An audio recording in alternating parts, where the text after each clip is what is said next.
जय माता दी। कैसे हैं आप सब लोग? आई होप आप भी सब स्वस्थ होंगे और मस्त होंगे। तो नवरात्रि समाप्ति पर है, नवमी का दिन है आज। और मैं आज सुबह सुबह बहुत जल्दी उठ गई थी मॉर्निंग में, क्योंकि कन्या पूजन भी करना था।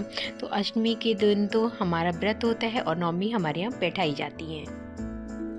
और हमारे हिंदू समाज में तो ये बहुत ही पवित्र दिन माने जाते हैं, जो मेरे ख्याल से सभी हिंदू धर्म के लोग करते ही हैं। सुबह सबसे पहले मैं तो सब में पूरे घर में प्रॉपर तरीके से झाड़ू लगाती हूँ। उसके बाद पोछा लगता है।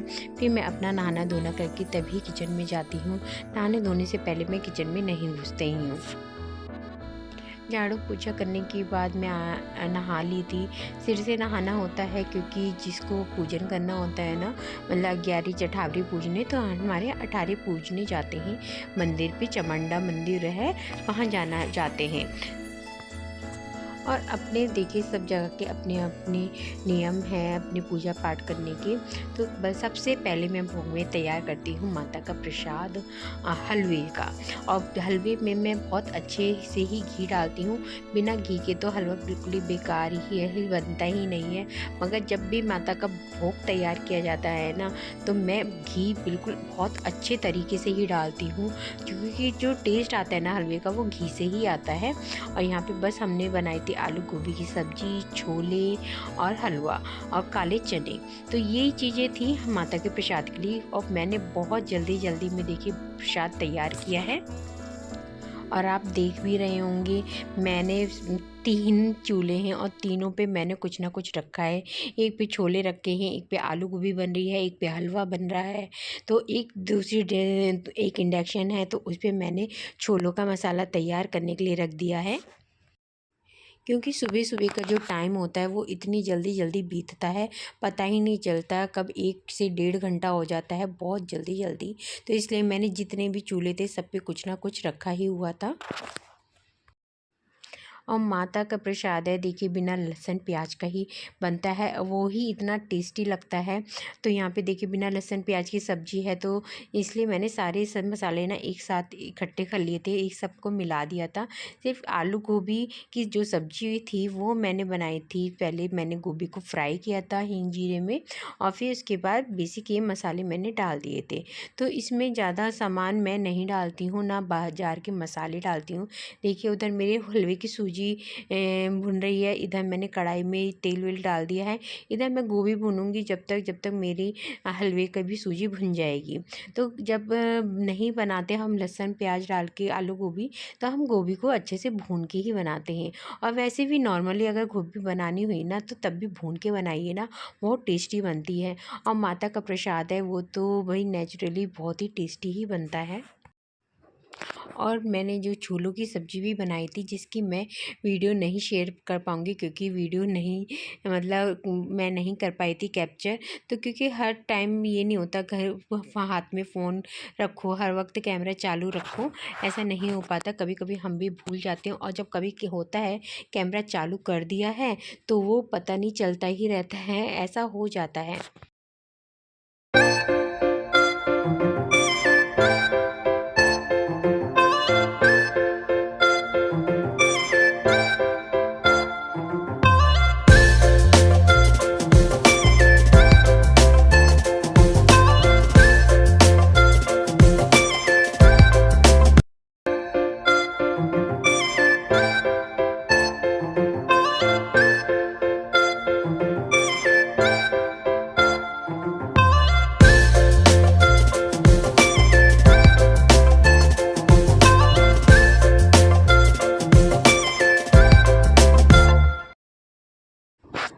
इधर आलू गोभी भी तैयार है, भुन गई थी। बस ऊपर से मसाले डाले थे, हल्दी मिर्च नमक धनिया और नमक डाल दी थी। तो बस इतना ही होता है आलू गोभी में। तो बहुत हल्का थी, बिल्कुल छींटा लगाने लायक पानी डाला था, बाकी पूरी गोभी ऐसे ही बनाई थी। इधर मैंने ना इंडक्शन पे रख दिए थे, छोले की तैयारी पूरी करने रख दी थी। तेल गरम हो गया है, और देखिए हींग मैंने खड़े मसाले भी सब डाल दिए हैं इसमें। तो बस पूरी वीडियो में शूट नहीं कर पाई थी। उसके बाद सबसे लास्ट में हमने बनाई पूड़ियाँ। और माता की भोग की पूड़ियाँ हमारी बनती हैं शुद्ध देसी घी में। अठावरी पूजने जाते हैं हम चामुंडा मंदिर, तो 8 पूड़ियाँ और 9 पूड़ियों का हमारे यहाँ भोग लगता है, तो वो हम बनाते हैं देसी घी में। और हमारे यहाँ जिस तरीके से बनती हैं वो सब कुछ मैं आपके साथ शेयर कर ही रही हूँ। जहाँ कोई भूल चूक हो गई हो तो उसके लिए पहले ही सॉरी मैं बोल रही हूँ।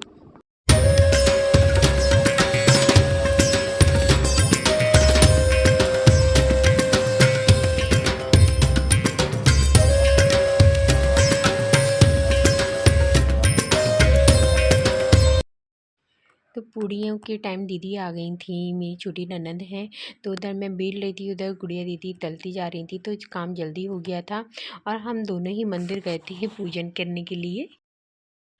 और देखिए जब 2 जने साथ में मिलकर काम करते हैं ना तो वो जल्दी हो ही जाता है, और जब हम अकेले करते हैं तो वो नेचुरली टाइम लगता ही लगता है, वरना तो अगर हम 2 जने होते तो हमारा बहुत जल्दी काम हो जाता। तो गुड़िया दीदी आ गई थी तो उन्होंने मेरे साथ हेल्प करवा दी थी मेरी, तो बहुत जल्दी काम से हम मतलब निपट गए थे।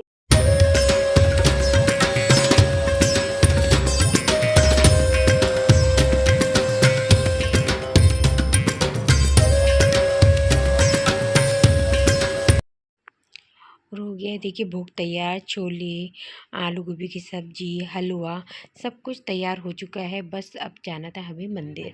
तो मंदिर का भी देखिए सारा सामान रख लिया है। बस एक गलती मेरे से हो गई थी, मैं अपने प्रसाद में कुछ सामान ले जाना भूल गई थी, मतलब पूजा का सामान ले जाना भूल गई थी, फिर मुझे वहीं से ख़रीद के अपना वहाँ पे चढ़ाना पड़ा।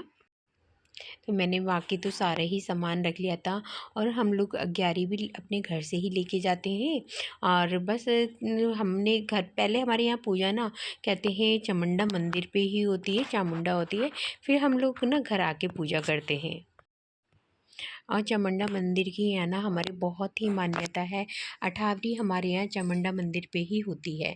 तो मैं आपको देखो आगे वाली वीडियो में दिखाऊंगी कि हमारे यहाँ मतलब जितनी भी यहाँ के पूरा लोकल है ना, काफ़ी दूर दूर से आते हैं यहाँ पे अठावरी करने, 9 दिन 9, और कोई कोई तो पूरी 9 नवरात्रि की ना पूरी मतलब जल चढ़ाने जाते भी हैं।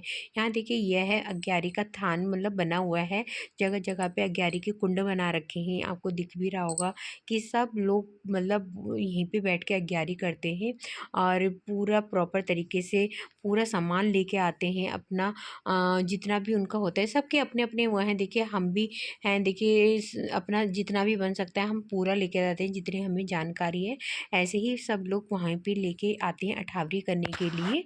फिर घर पे हमारे यहाँ पूजा होती है। और मैं और मेरी नंद आई थी छोटी वाली, तो जिनकी अभी हाल ही में ही शादी भी है, तो हम लोग दोनों ही आए थे यहाँ पे। बाद में मेरे हस्बैंड भी पीछे से पहुँच गए थे सामान लेके कि तुम लोग घर पे भूल गई, मगर हमने वहीं पास की दुकान से ही सामान ख़रीद भी लिया था। और इसी के मंदिर के जस्ट बगल में ही है हमारा ये खेत है, खेत लगा ली, खाली जगह पड़ी है, यहाँ कमरे भी हैं, हम लोगों ने रेंट पे उठा रखे हैं। तो यहाँ पे पापा जी हैं हमारे, मेरे ससुर जी, तो उन्होंने यहाँ पे अरबी भी लगा रखी है, अरबी है, लहसुन है, वो सीजनल सब्जी लगा लेते हैं यहाँ पे। और काफ़ी बड़ा है ये, 1 बीघा के करीब की जगह है। और जो चामुंडा मंदिर है वो भी हमारी ही जगह में है, थोड़ा थोड़ा मतलब नहीं की हिस्सा दे रखा है, दे नहीं रखा है, माता का है, वो उन्होंने ही हमें दिया है, हमने उन्हें कुछ नहीं दिया, देने वाली माता ही है, मेरे मुँह से गलती से निकल गया था। तो बस यहाँ पे फिर हम घर आके हम सब लोगों ने, सब रेडी था यहाँ पे, हम सब लोगों ने पूजा करी, अग्यारी करी बिना जोत के। तो देखिए पूजा संपन्न नहीं होती है, सबने मिलकर ही, और पूजा ना हम सब लोग मिलके ही करते हैं। अगर कोई देर से उठता है तो उसको हम देर अपनी पूजा में लेट नहीं करते, वो बाद में आके अपना पूरी अग्यारी वग्यारी चढ़ा देते हैं, वरना तो कोशिश रहती है सब मिलकर ही पूजा करें। बच्चे हैं, बच्चे इधर उधर हो जाते हैं, पहले माता की वही जैसे रोज़ की पूजा होती है वही करते हैं, हवन सामग्री होती है, अग्यारी करते हैं। आई थिंक सभी के घर में ये सब चीज़ होती हैं।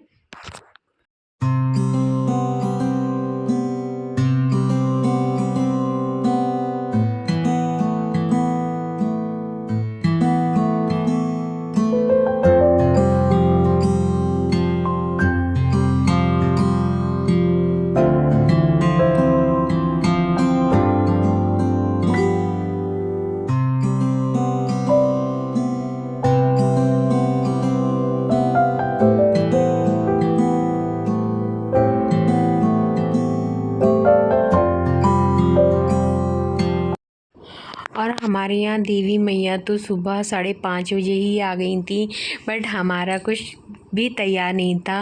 बच्चे बहुत सुबह जल्दी उठ के ना तैयार होके सब में घूमने लग जाते हैं, और पता है हमारा कुछ तैयार नहीं था, तो हमने उनको कहा बेटा आप लोग बाद में आना। तो माता रानी तो हमारे यहाँ सुबह ही प्रवेश कर गई थी, तो बस हम ही लोगों की लेट हो गया था। एक बात और मैं आपसे कहना चाहूँगी कि अगर आपके यहाँ जितनी भी कन्या होती है, मैंने बहुत सी जगह देखा है कि कोई 9 का ही मतलब बैठाना चाहता है, कोई 11 को बैठाना को चाहता है, कोई 10 कन्याओं को बैठाना चाहता है। मगर मेरा मानना यही है कि हम सब जितनी कन्याएँ आती हैं, चाहे 10 हों, 11 हों, 12 हों, 13 हों, 5 हों, 6 हों, मतलब सब भगवान की ही बनाई हुई गिनतियाँ भी हैं। माता के 9 रूप हैं, ज़रूरी नहीं है कि आप 9 ही कन्या बैठाइए, मगर वो तो माता के रूप हुए ना, माता तो किसी भी रूप में आ सकती हैं। तो मेरा तो मानना यही रहता है, मेरे घर जितनी भी देवियाँ आएँ, मैं सबको भोग लगाऊँ, मैं सबको बैठाऊँ, जितने बरुए हैं मैं सबको बैठाऊँ। मगर मेरे मन नहीं मानता कि अगर मैं किसी को भी वापस भेज दूँ। मैं सिर्फ़ ये मेरी थिंकिंग ही है, अगर आपका मन है आप कैसे भी बैठा सकते हैं, मगर मेरा सोचना यही है आपके घर जितने लोग आपका प्रसाद का भोग लगा जाए ना, आपके लिए बहुत ही अच्छा है। और सुबह-सुबह ना बच्चों का ना ऑलरेडी पेट इतना भरा होता है, बच्चे खाना ही नहीं चाहते, तो बच्चों को उतना ही देते हैं हम जितना बच्चा खा सके, मतलब वेस्टेज ना जाए, क्योंकि बच्चे लेके भी नहीं जाते हैं, वो भी वेस्ट ही करते हैं, हम बच्चों से पूछ के ही। और आप भी कोशिश करिए, अगर बच्चों को ना थोड़ा बहुत भोग अपने हाथों से लगाइए, और सभी बच्चों को, सभी देवी और बरुओं को मतलब थोड़ा-थोड़ा भोग ना अपने हाथ से ज़रूर लगाना चाहिए। हम माता की मूर्ति, भगवानों को मंदिर में भी भोग लगाते हैं ना, तो ये तो साक्षात हमारे घर में देवियाँ ही आती हैं ना, तो उनको अपने हाथ से भोग ज़रूर लगाइए, तो पूजा ना आपकी तभी संपन्न मानी जाती है। तो अब हम भी बच्चों को सिर्फ़ इतना ही देखिए भोजन देते, फिर भी बच्चे बचा देते हैं, क्योंकि बच्चों को एक घर में नहीं, बहुत से घरों में जाना होता है। तो बस बच्चों को देखिए हमने बहुत थोड़ा-थोड़ा ही परसा है, बस जितना बच्चा खा सकता है। और यहाँ तो बच्चों को थोड़ा-सा बस लालच होता है कि पैसे मिलेंगे, बस इतना ही ये लालच होता है।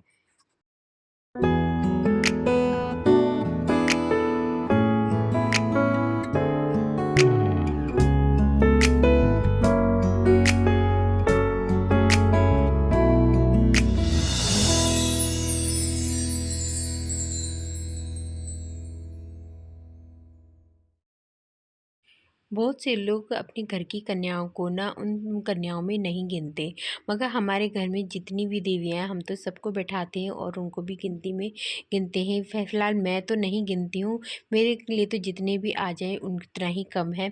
सबको भोग लगाना चाहिए और माता का रूप समझना चाहिए, भगवान किस रूप में आते हैं कुछ नहीं पता। और हाँ, माता रानी का ना सब पे ऐसे ही आशीर्वाद बना रहे, सबका घर, अन्न, धन सबसे संपूर्ण परिपूर्ण रहे। सब माता का ही दिया हुआ है, माता को ही जाना है, हम सब उन्हीं के ही एक अंश हैं। तो कभी मैं उनके लिए कुछ भी लेके आऊँ तो कभी कंजूसी नहीं करती, जितना बन पड़ता है मैं उतनी पूरी कोशिश करती हूँ उनको दूँ। देना नाम तो कुछ नहीं है, ये तो एक बस वह हमारा एक घमंड सा बोल जाता है कि हम उन्हें दें, वो हम उन्हें नहीं देते, वो हमें देते हैं। हम जो भी हम कुछ है ना सब माता के ही प्रसाद है। ये जो कन्याएँ बैठी हैं ना, इनमें से मुझे हमें खुद नहीं पता इनमें से कौन-सा देवी है, कौन से किस रूप में आ जाती हैं। मेरे लिए तो सभी देवी हैं और हमें ना उनको इसी तरीके से ही देखना चाहिए कि हाँ, वो एक देवी ही हैं। ज़बरदस्ती मैं बच्चों के साथ कभी नहीं करती कि वो खाओ खाओ, बच्चे खाते भी हैं लालच में ना, मगर वही है कि बच्चे एक घर नहीं होता, बच्चों के लिए ना बहुत सारे घर होते हैं। और माता रानी का जितना भी प्रसाद होता है ना बच जाता है, तो कभी भी उसको ना वेस्ट नहीं करना चाहिए। आप गाय को खिला दीजिए, कहीं भी खिला दीजिए, मगर इसको ना वेस्ट नहीं करना चाहिए।